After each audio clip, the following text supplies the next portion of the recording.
Hello student, welcome to Shubham classes. आप लोग कैसे हो एंड आप लोग की स्टडी कैसे चल रही है, सभी लोग बताइए। आई होप आप लोगों की स्टडी बहुत ही अच्छी होगी भी और चल भी रही होगी और आप लोग भी अच्छे होंगे। आज की क्लास में बेटा हम लोग करने वाले हैं हिंदी के मॉडल पेपर। जैसा कि सबको पता है कि 22 फैब को क्या है, आज 1 फैब हो गई ना, 22 को आप लोगों को हिंदी का पेपर है। तो आज की मॉडल पेपर से आप लोगों को बहुत सारे डाउट क्लियर होंगे और बहुत सारी चीजें जो है वो पता चलेंगी कि पहले पेपर कैसा आता है, पेपर में क्या इंस्ट्रक्शन रहता है, पेपर कैसे करना है, कितने क्वेश्चन रहते हैं, ठीक है, और कहाँ पे ऑप्शनल क्वेश्चन रहता है, वो सारी चीजें आई होप आप लोगों को पता भी होगा। लेकिन बहुत से ऐसे बच्चे हैं जिनको नहीं पता होगा, तो आज के सेशन में सारी चीजें क्लियर हो जाएंगी और बहुत आप लोग देखिएगा, बहुत क्वेश्चन जो है वो पूरे क्लास में पढ़ाया हुआ है, बहुत रिपीटेड है। ठीक है, तो स्टार्ट करते हैं बेटा आज की क्लास। पहले आप लोगों को ये पहला पता होना चाहिए कि जो पेपर है वो 3 घंटे 15 मिनट का होता है और 15 मिनट आप लोगों को मिलता है पेपर को पढ़ने के लिए। ठीक है, 3 घंटे लिखने के लिए मिलता है और 15 मिनट आप लोगों को पेपर पढ़ने के लिए मिलता है।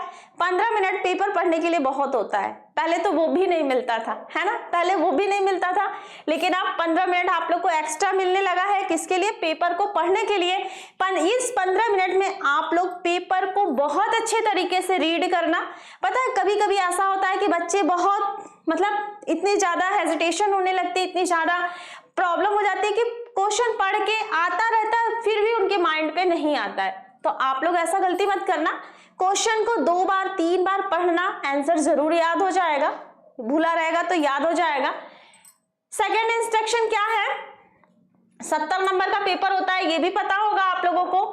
पहला इंस्ट्रक्शन है प्रश्न पत्र 2 खंड अ और ब में विभाजित होता है। ठीक है, प्रश्न पत्र जो है अ और ब 2 खंडों में विभाजित होता है। खंड अ में क्या होता है कि 20 बहुविकल्पी होते हैं। ठीक है, एमसीक्यू टाइप क्वेश्चन 20 नंबर के होते हैं।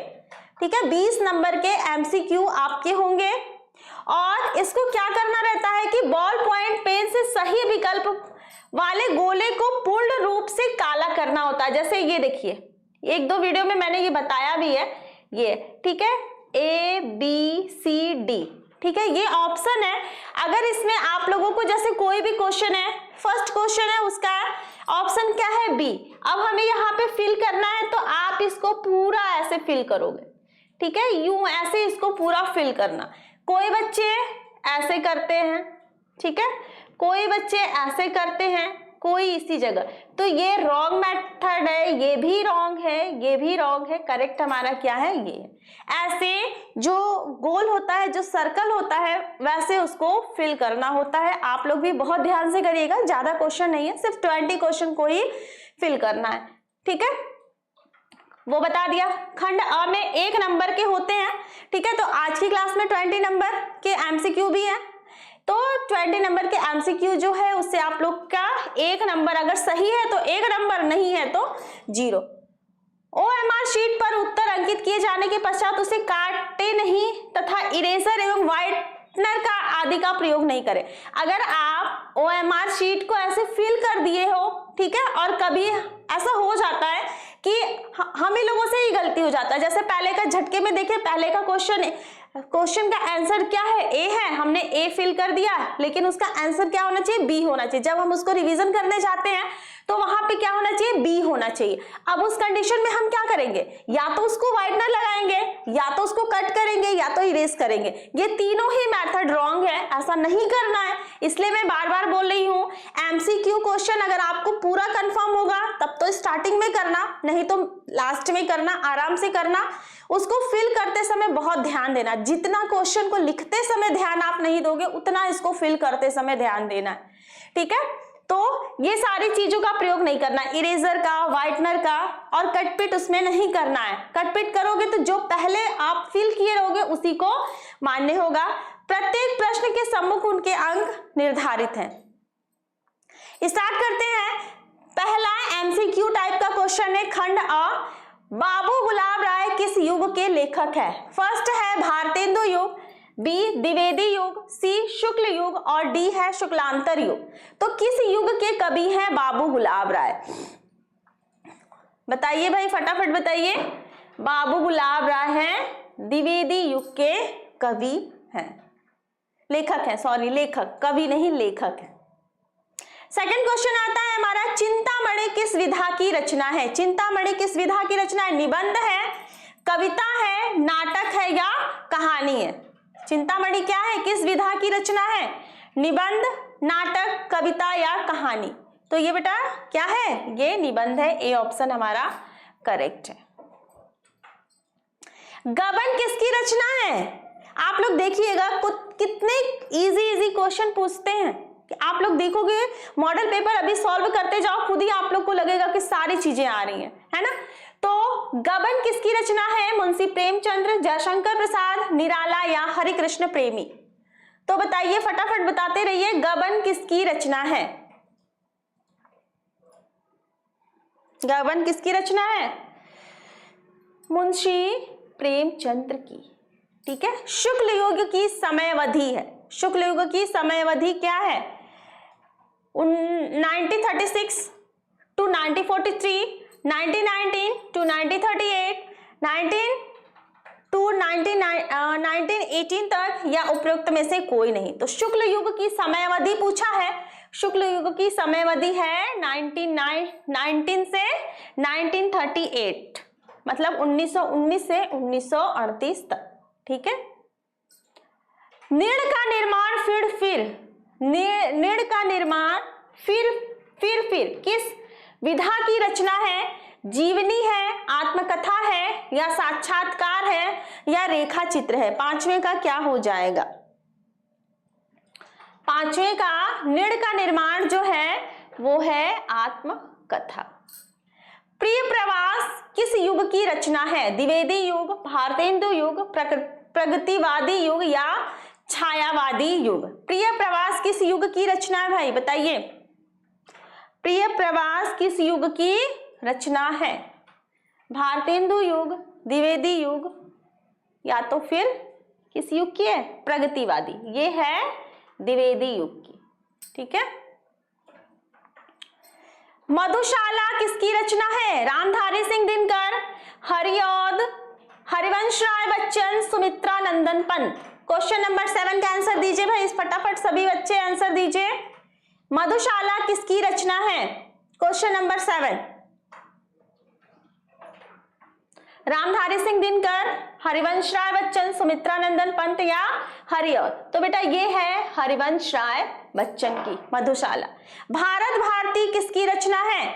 सिया राम शरण गुप्त, जयशंकर प्रसाद, मैथिली शरण गुप्त या महादेवी वर्मा? क्वेश्चन नंबर 8, इसमें आपके सारे इंक्लूड रहेंगे। ठीक है, इसमें आपके सारे इंक्लूड रहेंगे, गद्य भी रहेगा, काव्य भी रहेगा, हिंदी ग्रामर भी रहेगा, संस्कृत से भी 1-2 क्वेश्चन आएगा। तो ये है भारत भारती मैथिली शरण गुप्त से। आधुनिक काल कब से कब तक है? सन 1843 से अब तक, 1643 से 1843 तक, सन 1918 से 1936 तक, 1936 से 1943 तक। तो आधुनिक काल की समयावधि बताइए। क्वेश्चन नंबर 9, क्वेश्चन नंबर 9 का क्या हो जाएगा भाई? क्वेश्चन नंबर 9, आधुनिक युग की समयावधि है 1843 से कब तक है? 1843 से अब तक है। मतीराम किस युग के कवि हैं? आधुनिक काल, आदिकाल, भक्ति काल, रीति काल? तो मतीराम किस युग के कवि हैं? सभी लोग दीजिए, फटाफट आंसर दीजिए भाई। मतीराम किस युग के कवि हैं? तो मती रीति। ठीक है, अगर जहां थोड़ा सा लॉजिक लगे तो वहां पे आप लोग लॉजिक भी यूज कर लिया करो। ठीक है, हर चीजें लर्न करने पे मत फोकस किया करो। मती, ठीक है, मती रीति, ये मिल रहा है ना, राम काल, काल राम मिल गया। तो मतीराम किस युग के कवि है? रीति काल, मती रीति। हास्य रस का स्थायी भाव, ये क्वेश्चन न जाने मैंने कितनी बार करवा चुका है, करवा लिया है ना, कितनी बार करवाए हैं। जो बच्चे मेरी क्लास किए होंगे महामैराथन क्लास भी हुई है, एमसीक्यू वाले भी क्वेश्चन हुए हैं, ठीक है, बहुत सारे क्लास इसमें से हुए हैं। जो बच्चे किए होंगे उनको आज के ग्रामर के भी बहुत सारे क्वेश्चन मिल जाएंगे। हास्य रस का स्थायी भाव, शोक, रति, हास, निर्वेद। तो हास्य रस का स्थायी भाव क्या है? हास है। क्वेश्चन नंबर 12, सोहत ओढ़े पीठ पट, श्याम सलोने गात, मनो नीलमणि सैल पर, मनो नीलमणि सैल पर आतप पर्य प्रकाश, उपयुक्त पंक्तियों में कौन सा अलंकार है? बताइए बताइए। कैसे मैंने जितने भी अलंकार पढ़ाए हैं, बहुत ज्यादा अलंकार तो आप लोग को पढ़ना नहीं है, उत्प्रेक्षा, उपमा और रूपक, ठीक है, यही अलंकार पढ़ने हैं। 3 ही आप लोग के सिलेबस में है, तीनों को मैंने बहुत अच्छे से एक्सप्लेन किया है। बताइए भाई फटाफट। मनु मानो, जनु जानो, जहां आए वहां क्या मानो? वहां पर उत्प्रेक्षा मानो, ठीक है। तो यहाँ पे मनो आ रहा है ना, मनो आ रहा है, आंख बंद करके आप लोग कहां लगा दोगे? उत्प्रेक्षा पे। आंख अपनी आईज क्लोज करो और उत्प्रेक्षा पे लगा दो, ठीक है। आगे बढ़ते हैं। जस्ट जोकिंग, इसको वो मत लेना कि आंख बंद करके निशान लगाने लगे हो, नहीं लगेगा, कहीं और लग जाएगा, ठीक है। रोला छंद में कुल कितने चरण होते हैं भाई? 3, 2, 4, 5। रोला छंद में 4 चरण होते हैं, है ना। आकर्षण शब्द में किस उपसर्ग का प्रयोग किया गया है? ये भी क्वेश्चन करवाई हूं मैं, ये भी क्वेश्चन हुआ है। आकर्षण शब्द में किस उपसर्ग का? आकर्षण, ठीक है। आकर्षण जो पहले होता है वो उपसर्ग होता है, और ये जो बाद में होता है ये क्या होता है? ये प्रत्यय होता है। तो उपसर्ग यहाँ है, यहाँ पूछा है आकर्षण शब्द में किस उपसर्ग का प्रयोग हुआ है? तो वी पहले गलत, मान, अक, ये सारे गलत हैं, क्या हो जाएगा? आ उपसर्ग का प्रयोग किया गया है। रचना के आधार पर वाक्य के कितने भेद होते हैं? 2, 5, 6, 3। तो बेटा बता दूं, रचना के आधार पर, ये भी पढ़ाई हूं, रचना के आधार पर वाक्य के 3 भेद होते हैं, सरल वाक्य, संयुक्त वाक्य और मिश्रित वाक्य, ठीक है। ये रचना के आधार पर 3 क्या होते हैं? 3 भेद होते हैं। पीतांबर में कौन सा समास है? कर्मधारय, द्वंद्व समास, बहुव्रीहि समास और तत्पुरुष समास।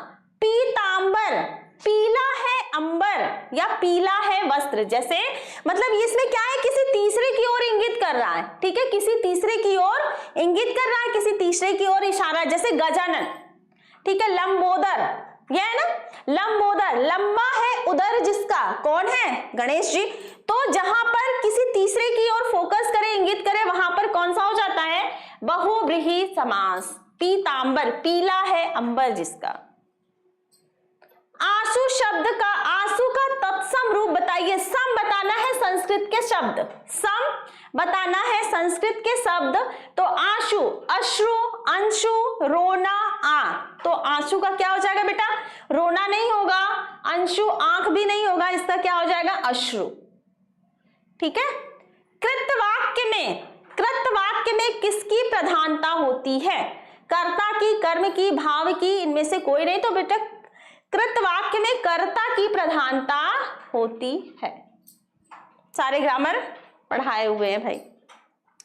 ताभ्य शब्द में वचन एवं विभक्ति बताइए। षष्ठी विभक्ति, सप्तमी षष्ठी या चतुर्थी विभक्ति? तो ताभ्य होता है चतुर्थी विभक्ति, बहुवचन। संस्कृत के एक ही क्वेश्चन आएंगे, ठीक है, 1-2 क्वेश्चन रहेगा, मत परेशान होइएगा आप लोग। निम्नलिखित में से सर्वनाम है मनुष्य, बचपन, वह, इनमें से कोई नहीं। वह शब्द जो संज्ञा के स्थान पर प्रयोग किया जाता है। सर्वनाम तो सबने पढ़ा होगा, 1-2 में जब आप लोग रहे होगे तो सर्वनाम की डेफिनेशन पढ़े होगे। तो सर्वनाम क्या होता है? जो शब्द संज्ञा के बदले में प्रयोग किया जाता है उसको क्या कहते हैं? उसको सर्वनाम कहते हैं। जैसे मैं बोलूं मोहन गाया, मोहन खाया, मोहन खेला, मोहन गिर गया, तो इसमें क्या है? मैं बार बार जो मोहन को रिपीट कर रही हूं, मोहन की जगह मैं क्या बोलूंगी? एक बार मोहन बोलूंगी, बाकी उसके लिए क्या यूज करूंगी? वह, ठीक है, उसके लिए वह शब्द यूज करूंगी। तो वह क्या हो गया? जो संज्ञा की विशेषता बता रहा है, मतलब वह जो संज्ञा के स्थान पर, विशेषता नहीं बेटा, स्थान पर प्रयोग किया जाता है। तो मोहन की जगह मैंने किसको प्रयोग किया? मोहन की जगह मैंने वह को प्रयोग किया और वह क्या हो गया? सर्वनाम हो गया। ठीक है, तो बेटा यहां तक हम लोगों ने मॉडल पेपर के 20 MCQ सॉल्व कर लिए। आई होप आप लोगों को बहुत अच्छे से समझ में आया होगा और मैं आप लोगों से उम्मीद भी करती हूं कि मेरे बच्चे पूरे 20 में से 20 मार्क्स भी लाए होंगे।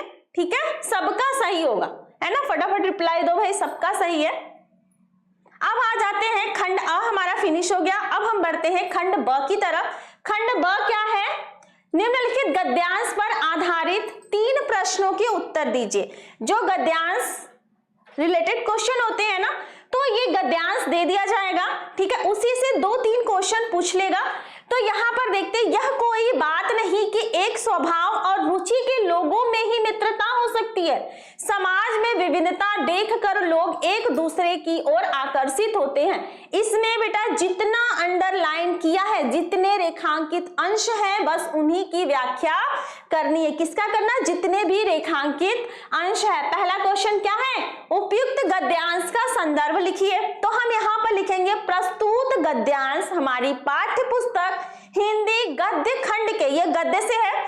ठीक है, तो हिंदी गद्य खंड के किस चैप्टर से है? यहां पर देखिए मित्र मिल गया, मित्र मिल गया, इसका मतलब मित्रता से है।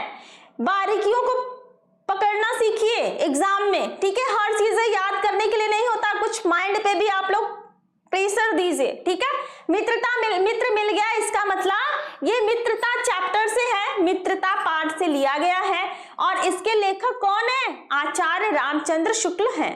ठीक है, सबको पता है ना। पहले का संदर्भ ये हो गया। दूसरा क्वेश्चन कहता है गद्यांश के रेखांकित अंश की व्याख्या कीजिए। गद्यांश हमारा वहां से लेके पूरा यहां तक दिया है, लेकिन हमें किसका व्याख्या करना है? सिर्फ रेखांकित अंश की व्याख्या करनी है। यह कोई बात नहीं, प्रस्तुत गद्यांश में, ये लाइन हमको खुद से लिखनी पड़ती है कि प्रस्तुत गद्यांश में लेखक कहता है कि यह कोई जरूरी नहीं है कि हम समाज में जिससे भी मित्रता करते हैं, जिससे भी दोस्ती करते हैं, उसका स्वभाव एक जैसा हो, एक रुचि का हो। कोई जरूरी नहीं कि आपके फ्रेंड का नेचर आप जैसा होता हो या आपको जो पसंद हो वो उसे भी पसंद होता है, ये कोई जरूरी नहीं है। ठीक है, तो लेखक कहते हैं कि जब हम समाज में निकलते हैं तो वहां देखते हैं कि एक स्वभाव और रुचि के लोगों से ही मित्रता हो सकती है, ऐसा जरूरी नहीं है।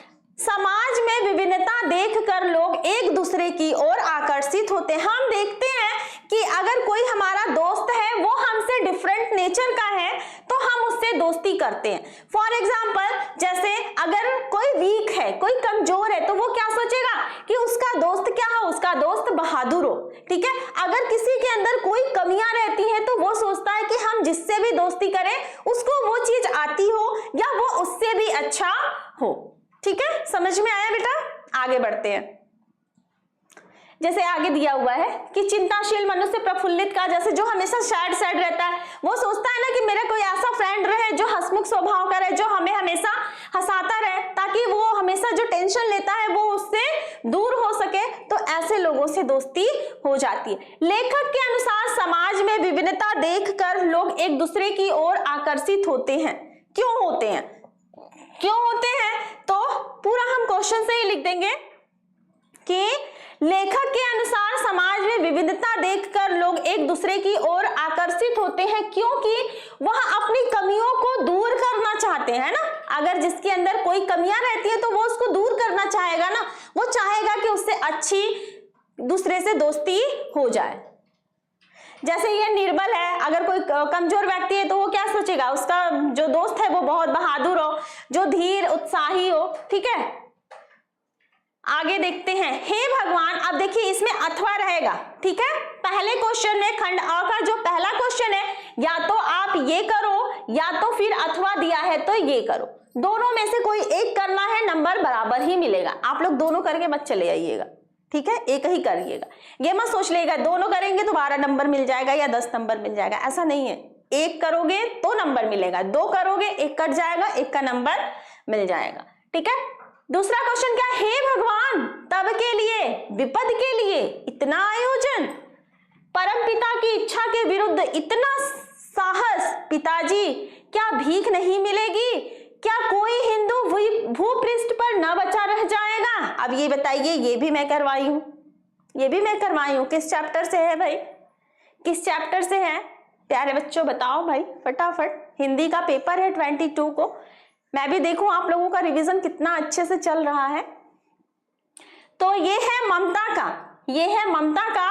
और यहाँ पे क्या करना है, यहाँ पर भी संदर्भ लिखना है, तो आप लोग लिख देना प्रस्तुत गद्यांश हमारी पाठ्य पुस्तक हिंदी गद्य खंड के ममता नामक पाठ से लिया गया है, या ममता नामक पाठ से लिया गया है। इसके लेखक जयशंकर प्रसाद। गद्यांश लिखना बेटा तो लेखक, ये थोड़ा ध्यान देना, गद्यांश लिखना तो वहां लेखक लिखना, और जब पद्यांश लिखना काव्य से लिखना तो वहां कवि लिखना। इसमें थोड़ी मिस्टेक हो जाता है ना लोगों से। गद्यांश के रेखांकित अंश का भाव स्पष्ट कीजिए। भाव मतलब उसी का अर्थ लिखना। भाव वहां आप लोग मत ये क्वेश्चन देख के भाव पूछ रहा है तो वहां भाव तो मैंने पढ़ा ही नहीं है। बहुत से बच्चे होंगे भाव तो हम पढ़ के ही नहीं आए, क्वेश्चन छोड़ के चले आएंगे, ऐसा नहीं है। भाव मतलब इसी का अर्थ लिखना है, इसी की व्याख्या करनी है, ठीक है। तो हे भगवान, यहाँ पर जो ममता है वो अपने पिता, किससे कहती है, चूड़ामणि से। जो उसके पिता चूड़ामणि रहते हैं, जब ढेर सारे हीरे जवाहरात सोना लेके उसके सामने आते हैं ना, सोना और ढेर सारे लेके आते हैं थाली में सजाकर ढक के ममता के सामने, तो जब वहां से उसका पर्दा हटाते हैं उस पे, तो ममता एकदम चौंक जाती है। चौंक के कहती है, हे भगवान तब के लिए विपद के लिए इतना आयोजन, परमपिता की इच्छा के विरुद्ध इतना साहस। मतलब जो ममता है वो अपने पिताजी से कहती है कि आपका इतना साहस कैसे हो गया कि आप उस विपद के लिए इतना ढेर सारा धन का आयोजन नहीं कर रहे हैं। मतलब आप विपद के लिए, मुश्किल समय के लिए इतने ढेर सारे क्या कर रहे हैं, ढेर सारे धन का आयोजन कर रहे हैं, वो भी परम पिता परमेश्वर की इच्छा के विरुद्ध। क्या भीख नहीं मिलेगी, क्या इस भूपृष्ठ पर, इस भूमि पर, इस पृथ्वी पर कोई भी ऐसा व्यक्ति नहीं मिलेगा जो हम लोगों को एक वक्त खाने की रोटी दे सकेगा। बस हो गया, खत्म, बस इतना सा करना है। ममता द्वारा किस कार्य को ईश्वर की इच्छा के विरुद्ध बताया गया है, तो ममता के द्वारा, ठीक है, क्वेश्चन में से ही मिल जाएगा आप लोगों को। ममता द्वारा क्या है, ममता द्वारा रिश्वत लेना, ठीक है, परम पिता परमेश्वर ममता द्वारा रिश्वत लेने के कार्य को ईश्वर की इच्छा के विरुद्ध बताया गया है। कि मतलब हमें चोरी नहीं करनी चाहिए, हमें किसी से रिश्वत नहीं लेना चाहिए। आई होप ये भी आप लोगों को समझ में आ गया होगा। आगे बढ़ते हैं। अब ये देखिए, ये भी मैं करवाई हूं भाई, इसमें से आप लोग बोलो ये भी मैं करवा चुकी हूँ क्लास में ना। चलिए, जो बच्चे मेरी डेली क्लास किए होंगे, ठीक है, उनको पता होगा कि मैं कितना सारे क्वेश्चन को करवा चुकी हूँ। आगे देखते हैं, ये क्या है, क्वेश्चन नंबर 2। दिए गए पद्यांश पर आधारित 3 प्रश्नों के, यहां पर भी आप लोग को 3 प्रश्न ही देने हैं। उपयुक्त पद्यांश का अर्थ लिखिए। अब उपयुक्त पद्यांश का अर्थ लिखना है। चरण कमल बंदो हरिराई, जाकी कृपा पंगु गिरिलंगे, अंधे को सब कुछ दर्शाई। ये सूरदास द्वारा है, तो यहाँ पे क्या बताना है, इसके संदर्भ लिखना है। तो हम लोग लिखेंगे प्रस्तुत पद्यांश हमारी पाठ्य पुस्तक हिंदी काव्य खंड के, ठीक है, हिंदी काव्य खंड के पद, ये पद से है, पद नामक शीर्षक से लिया गया है। इसके कवि या इसके रचयिता सूरदास जी हैं। पहले क्वेश्चन का आंसर हो गया। रेखांकित अंश की व्याख्या करिए। अब इसमें सिर्फ क्या करना, रेखांकित अंश की पूरी लाइन दी है, लेकिन हमें सिर्फ इतने अंश की व्याख्या करनी है। सोच लीजिए कितना कम हो गया, सिर्फ 2 लाइन की व्याख्या कर दी है। तो प्रस्तुत दोहे में या प्रस्तुत पद में सूरदास जी कहते हैं कि जिनकी कृपा से, ठीक है, जितना बस बेटा पूछे उतने का ही आंसर देना, आप लोगों को फालतू की बातें बिल्कुल नहीं लिखनी है। यहाँ पर प्रस्तुत पद में या प्रस्तुत दोहे में सूरदास जी कहते हैं कि जिनकी कृपा से बहरा सुनने लगता है और गूंगा बहरा व्यक्ति, बहिरो सुने, बहिरो मतलब होता है बहरा, बहरा सुनने लगता है, गूंगा व्यक्ति जो है वो बोलने लगता है, रंग चले सिर छत्र धराई, और जो दरिद्र होता है, जो गरीब व्यक्ति जो दरिद्र होता है वो अपने सिर पर राजाओं की तरह छतरी धारण करके चलने लगता है। समझ में आया? बस, इससे ज्यादा कुछ नहीं लिखना है। उपयुक्त पंक्तियों में कौन सा अलंकार है चरण कमल में ना, तो यहाँ पर रूपक अलंकार है। ठीक है, इसके लिए पूछा है बेटा, यहाँ पे ये मिस्टेक हो गया, इसके लिए पूछा है ये चरण कमल में कौन सा अलंकार है, तो यहाँ पर रूपक अलंकार है। जहां पर योजक चिन्ह के बाद सासी से न आए वहां पर रूपक अलंकार है। यहाँ पर है सुनी सुंदर वैन, अब उसमें भी क्या करना है, पद्यांश में भी 2 दिया रहेगा, 2 में से 1 आपको करना है। ठीक है, अथवा लिख दिया है। सुनी सुंदर वैन सुधारस सान सयानी है, जानकी जानी भली, तिरछे करी नैन तिन्हें, समुझाए कछु मुस्काई चली, तुलसी ते ही अवसर से ही रावे, अवलोकती लोचन लाहुअली, अनुराग तड़ांग में भानु उदय विकसी मनु मंजुल कंज कली। ये बेटा या इसका संदर्भ लिखना है तो ये प्रस्तुत पद्यांश हमारी पाठ्य पुस्तक हिंदी काव्य खंड के। ठीक है, मान लीजिए मिस्टेक से गद्य निकल गया तो आप लोग इसको थोड़ा ध्यान दे दीजिए, काव्य है। ठीक है, काव्य खंड के वन पथ पर, ठीक है, ये वन पथ पर है, वन पथ नामक पाठ से लिया गया है और इसके रचयिता कौन है, इसके रचयिता तुलसीदास जी हैं। ठीक है, रेखांकित अंश की व्याख्या करना है, हमें सिर्फ ये इसकी व्याख्या करनी है, रेखांकित अंश की व्याख्या करनी है। अनुराग तड़ांग में यहां पर क्या है कि मानो, ठीक है, मानो प्रेम, अनुराग तड़ांग मतलब होता है प्रेम रूपी सरोवर, अनुराग मतलब होता है प्रेम, ठीक है, और तड़ांग मतलब होता है तालाब। तो मानो प्रेम रूपी सरोवर में राम रूपी सूर्य का उदय हो रहा है, भानु मतलब होता है सूर्य, तो मानो प्रेम रूपी सरोवर में राम रूपी सूर्य का उदय हो रहा है। ठीक है, राम रूपी सूर्य का उदय हो गया हो और ग्राम जो वधुएं हैं, जो ग्राम वधुएं हैं वो उनका नेत्र कंज कली विकसी मनु मंजुल कंज खिली, उनका नेत्र रूपी कमल की सुंदर कलियां खिल उठी हैं। ये बेटा तब का है, मैं थोड़ा सा एक्सप्लेन कर देती हूँ आपको, ये तब का है क्योंकि आपको सिर्फ इतना ही लिखना है। ये तब है जब राम जी, सीता जी और लक्ष्मण जी वन को जाते रहते हैं वनवास में, तो वो हर क्षेत्र से होकर जाते हैं और जिस क्षेत्र से होकर जाते हैं वहां के लोग उनको देखते हैं। तो एक ग्राम वधुएं रहती हैं, ग्राम वधुएं जो है वो राम जी, सीता जी, लक्ष्मण जी को देखकर सीता जी से पूछती है यह कौन है। ठीक है, तो सीता जी जो है वो आंखों से इशारे करते हुए, मतलब आंखों से इशारा करके बताती हैं कि वो मेरे पति हैं। ठीक है, तो उसी समय जो ग्राम वधुएं हैं वो राम जी को जो है बहुत ही ध्यान से देखती हैं। तो उस समय ऐसा लगता है मानो अनुराग रूपी नहीं, प्रेम रूपी, अनुराग नहीं, प्रेम रूपी तालाब में राम रूपी सूर्य का उदय हो गया है और ग्राम वधुओं के नेत्र रूपी जो कमल हैं वो खिल उठे हैं। मतलब श्री राम के दर्शन करके वो लोग भाव विधोर मतलब धन्य हो गई है। ठीक है, अनुराग तड़ांग बताना, अनुराग तड़ांग मतलब होता है प्रेम रूपी सरोवर। ठीक है, या प्रेम रूपी तालाब। मनु मंजुल कंज कली में कौन सा अलंकार है? मनु मानो, जनु जानो, जहां आए वहां क्या मानो, उत्प्रेक्षा मानो। तो मनु आ गया, आगे हमें जाने की जरूरत ही नहीं है, यहां पर उत्प्रेक्षा अलंकार है। समझ में आया बेटा? आगे बढ़ते हैं। आगे आ गया हमारा संस्कृत से। अब जैसे गद्य में आए, जैसे काव्य से आए, वैसे यहाँ संस्कृत से भी आएंगे। ठीक है, ऐसा नगरी भारतीय संस्कृते संस्कृत भाषायाश्च केंद्र स्थलम अस्ति। यह वाराणसी से लिया गया है, तो इसको भी हम संदर्भ में लिख सकते हैं कि प्रस्तुत जो है प्रस्तुत गद्यांश हमारी पाठ्य पुस्तक संस्कृत खंड के वाराणसी नामक पाठ से लिया गया है। इसमें लेखक रचयिता कुछ भी नहीं होता है, ठीक है, सिर्फ हम यही बता दें।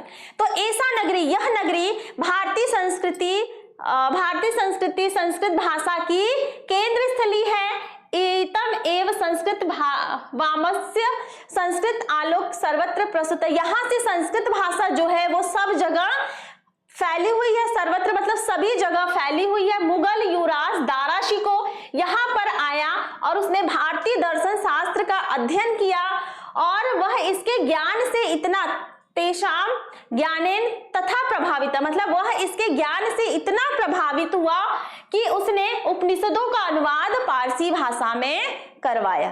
ठीक है, आगे चलते हैं। इसमें भी, इसमें या इसमें, दोनों में से कोई एक करना है, ठीक है। अथवा में हम आ जाते हैं, जिसको ये आए ये करे, जिसको ये आए ये करे, जिसको दोनों ही आ रहा है वो भी एक करेगा, जिसको नहीं आ रहा है वो पढ़ लेगा, ठीक है। सारे ऑप्शन बता दिए मैंने। अब है मानव जीवन से संस्कृतम संस्कृति। मानव जीवन को सजाना और संवारना ही क्या है? संस्कृति है। संस्करणम मतलब मानव जीवन को सजाना और संवारना ही संस्कृति है। अस्माकम पूर्वजा, हमारे पूर्वजों ने मानव जीवन को सजाने और संवारने के लिए जो भी कितने महान प्रयत्न किए हैं। ते अस्माकम जीवनस्य संस्करणम यान आचार विचार च आदर्शम त सर्वत्र अस्माकम संस्कृति। उन्होंने हमारे जीवन को सजाने और संवारने के लिए जिन आचरणों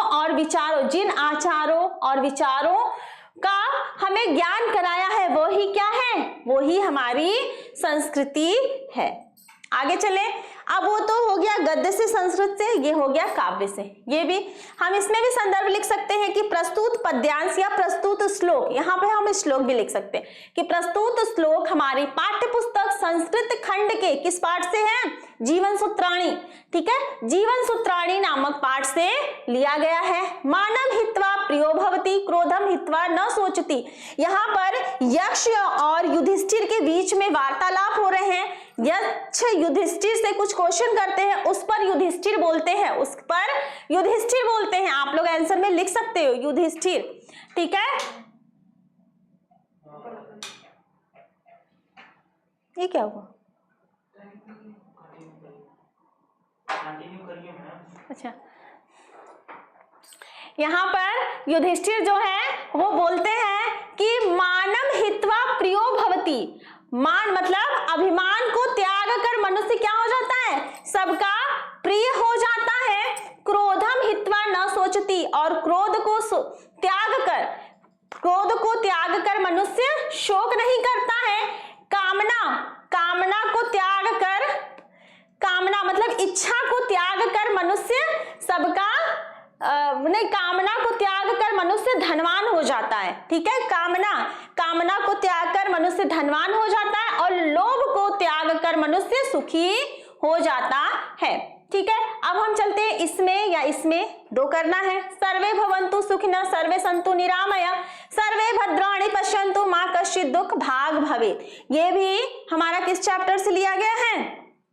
ये भी हमारा है भारतीय संस्कृति से, कि सभी लोग सुखी हो, सभी निरोग हो, सभी कल्याण को देखें, ठीक है। सभी लोग सुखी हो, सभी निरोग हो, सर्वे भद्राणि पश्यन्तु, सभी कल्याण को देखें, माँ कश्चित् दुःख भाग भवेत्, कोई भी दुख का भागी न बने, ठीक है। ये देख लीजिए भाई, ये आप लोग के खंड काव्य है। खंड काव्य से आप लोग जिस भी स्टेट से हो, आप लोग के यहाँ जो भी खंड काव्य पढ़ा जाता होगा उसमें से निम्नलिखित में से किसी एक का उत्तर देना है। दो क्वेश्चन रहेंगे। जैसे मैं मुक्ति दूत ले लूं तो मुक्ति दूत से दो क्वेश्चन है और दो में से कोई एक आपको करना है। तो ये आप लोग जिस भी स्टेट के होइएगा, आप लोग अपने स्टेट के खंड काव्य को सेल्फ ही तैयार कर लीजिएगा, ठीक है। फिर आ जाते हैं हम जीवन परिचय। बेटा दो जीवन परिचय आता है, एक गद्य से आता है और एक काव्य से आता है, ठीक है। यहाँ पर है, ये गद्य से है, 3 दिया हुआ है, डॉक्टर राजेंद्र प्रसाद, जयशंकर प्रसाद और आचार्य रामचंद्र शुक्ल। यहाँ पे आचार्य दिया है, यहाँ पे हो जाएगा रामचंद्र शुक्ल, ठीक है। अब इसमें से कोई एक जीवन परिचय लिखना है, तो जिस भी लेखक का आप लोग को जीवनी याद होगा उसको अच्छे से जीवन परिचय, भाषा शैली, साहित्य में स्थान, ठीक है, उनकी कृतियां, सारी चीजें आप लोग हेडिंग बाय हेडिंग लिख दीजिएगा। अब आ जाइए कवि, ये तो लेखक को हो गया, कवि में भी 3 दिया है, गोस्वामी तुलसीदास, सुमित्रानंदन पंत, महाकवि सूरदास। तीनों में से किसी एक का जीवन परिचय लिखना है, अच्छे से हेडिंग डाल के आप लोग जीवन परिचय लिख लीजिएगा। आगे बढ़ते हैं, आगे आ जाता है क्वेश्चन नंबर 7, अपनी पाठ्य पुस्तक में से कंठस्थ कोई एक श्लोक, ठीक है, कोई एक श्लोक को लिखिए जो प्रश्न पत्र में नहीं आया हो। ऐसे प्रश्न पत्र को लिखना है जो इस क्वेश्चन पेपर में नहीं आया, मतलब सर्वे भवन्तु वाला भी नहीं लिखना है, मानम हित्वा प्रियो भवति वो भी नहीं लिखना। इन दोनों को छोड़ के आप कोई भी श्लोक लिख सकते हो, ठीक है। तो आप लोग 2 श्लोक तैयार कर लीजिएगा, 2 या 3, ठीक है। आगे आ जाते हैं भारतीय संस्कृति, यहाँ पर 4 क्वेश्चन दिया है, 4 में से आपको कितना लिखना है, सिर्फ 2 क्वेश्चन के आंसर देना है, ठीक है, 2 क्वेश्चन के आंसर देना है। तो 2 क्वेश्चन क्या है, भारतीय संस्कृति मूलम किम अस्ति, भारतीय संस्कृति का मूल क्या है, भारतीय संस्कृति का मूल क्या है इसका, कि विश्वस्त दृष्टया, भारतीय संस्कृति मतलब विश्वस्त सृष्टि ईश्वरा एक, ईश्वर एक है, इति भारतीय संस्कृति मूलम अस्ति, यही भारतीय संस्कृति का मूल है। पुरुराज कह आसीत, पुरुराज कौन था, पुरुराज कह आसीत, तो ये क्या हो जाएगा, पुरुराज कौन था, तो पुरुराज एक भारत वीर आसीत। इसमें से या तो ये कर लो, चंद्रशेखर कह आसीत, इसका भी उत्तर आप लोग लिख ले, वीर केन पूज्यते, ठीक है, चारों में से कोई 2 का कर लीजिएगा जो भी आए। यहाँ पर एक निम्नलिखित में से किसी एक पर निबंध लिखना है, 1 2 3 4 निबंध है। ये भी जब निबंध की मेरी क्लास हुई थी उसमें मैं ये सारे इंपॉर्टेंट निबंध बताई हूँ, इसमें से आपको कोई भी पर्यावरण संरक्षण के उपाय, जब भी आप लोग निबंध लिखना बेटा तो उसकी सब हेडिंग जरूर तैयार करना। जैसे मैं लिखूं यहाँ पर्यावरण संरक्षण के उपाय, तो पहले मैं पर्यावरण के प्रस्तावना, ठीक है, पहले प्रस्तावना लिखो, उसके बाद पर्यावरण संरक्षण के मतलब क्या उपाय हो सकते हैं, वो क्यों होता है, ठीक है, पर्यावरण संरक्षण हम कैसे कर सकते हैं, या पर्यावरण प्रदूषण कैसे, पहले हम उसके प्रदूषण बताएंगे, ठीक है, पर्यावरण प्रदूषण कैसे होता है, फिर उसके बाद उसके संरक्षण के उपाय बताएंगे। आतंकवाद, फिर लास्ट में हम उपसंहार लिखेंगे। अब आतंकवाद कारण एवं निवारण, आतंकवाद का है तो पहले हम प्रस्तावना लिखते हैं, फिर आतंकवाद को बताएंगे, ठीक है, आतंकवाद के बाद 2 पॉइंट हुए, तीसरा पॉइंट हो जाता है हमारा कारण, आतंकवाद फैलने के क्या कारण है, फिर उसके निवारण हो जाता है, फिर लास्ट हेडिंग हमारा आ जाता है उपसंहार, ठीक है। तो ऐसे करके हम 4 या 5 6 जितने भी आप लोग के पॉइंट बन जाए, लेकिन हमेशा याद रखना कि 2 पॉइंट तो कंपल्सरी है, पहला प्रस्तावना का और लास्ट उपसंहार, ये 2 पॉइंट छोड़कर, ठीक है, ये 2 पॉइंट छोड़कर बाकी 4 5 3 4 आप लोग उसी से रिलेटेड पॉइंट बना लेना, ठीक है। जैसे ही जनसंख्या में भी पहले प्रस्तावना, ठीक है, फिर जनसंख्या बढ़ने की क्या लाभ है, जनसंख्या से क्या लाभ है, उसकी क्या हानियां हैं, ठीक है, लाभ हानि बता लिए, तो फिर उसके बाद एक पॉइंट बता देना जनसंख्या की रोकथाम के लिए क्या कर सकते हैं, फिर लास्ट पॉइंट हमारा आ गया उपसंहार, ठीक है। तो ऐसे बेटा जो भी टॉपिक रहेगा उससे आप लोग पॉइंट खुद ही बना लोगे, ठीक है, उसकी पॉइंट बना के डीलिंग कर लेना। ओके बेटा, आई होप यहाँ तक की चीजें आपको समझ में आई होंगी। संस्कृत से बहुत क्वेश्चन नहीं आते, 4 क्वेश्चन आता है, उसमें से 2 क्वेश्चन लिखने होते हैं, और वो भी आधा से ज्यादा तो क्वेश्चन में का ही है। जैसे ये देखो, पूर्व राजा कह आसित, तो पूर्व राजा कह को हटाकर भारत वीर है, ये चंद्रशेखर कह आसित, कह को हटाकर हम क्या लिख देंगे, चंद्रशेखर कह आसित, तो चंद्रशेखर देशभक्त आसित, ये भी लिख सकते हैं, है ना। वीर केन पूज्यत, वीर वीरेण पूज्यत, ये भी हो जाएगा, केन को हटाकर सिर्फ वीर वीरेण पूज्यते, बस हो गया। आ जाते हैं पत्र लिखना है। अब यहाँ पे क्वेश्चन नंबर 10 आ जाएगा, पत्र। अपनी विशेष रुचियों का उल्लेख करते हुए अपने मित्र को एक पत्र लिखिए, कोई भी रुचि, ठीक है, आपकी जो भी रुचि है उसके लिए अपने मित्र को मित्र को पत्र लिखना है। ठीक है, तो मित्र को पत्र लिख लीजिएगा। फिर या तो फिर मध्य रेलवे को, उत्तर मध्य रेलवे को एक शिकायती पत्र लिखिए जिसमें टिकट निरीक्षण द्वारा किए गए अभद्र व्यवहार का उल्लेख किया गया हो, कि जो टिकट कलेक्टर है, ठीक है, जो निरीक्षक है द्वारा किए गए अभद्र व्यवहार का लिखना है, पत्र लिखना है, शिकायती पत्र लिखना है। ठीक है, तो फॉर्मेट ऐसे ही रहेगा, यहाँ पे एड्रेस रहेगा। ठीक है, फिर यहाँ पर हम विषय लिख देंगे, किस लिए पत्र लिख रहे हैं, फिर महोदय, उसके बाद हम 2-3 लाइन का कि जो टिकट मध्य उत्तर रेलवे को एक शिकायती पत्र जिसने टिकट निरीक्षण द्वारा, जो टिकट निरीक्षण है किसी से अभद्र व्यवहार, उसका जो व्यवहार है वो अच्छा नहीं है, तो इसके बारे में हम 2-3 लाइन लिख देंगे। ठीक है, आई होप आप लोगों को ये भी समझ में आ गया होगा। ठीक है, तो आई होप आज का सेशन आप लोगों को बहुत अच्छा लगा होगा, चीजें बहुत अच्छे से समझ में आई होंगी, और जो बच्चे अभी न्यू हैं उनको भी समझ में आ गया होगा कि पेपर का पैटर्न कैसा रहता है, पेपर कैसा आता है। ठीक है, तो हम लोग मिलते हैं बेटा नेक्स्ट क्लास में।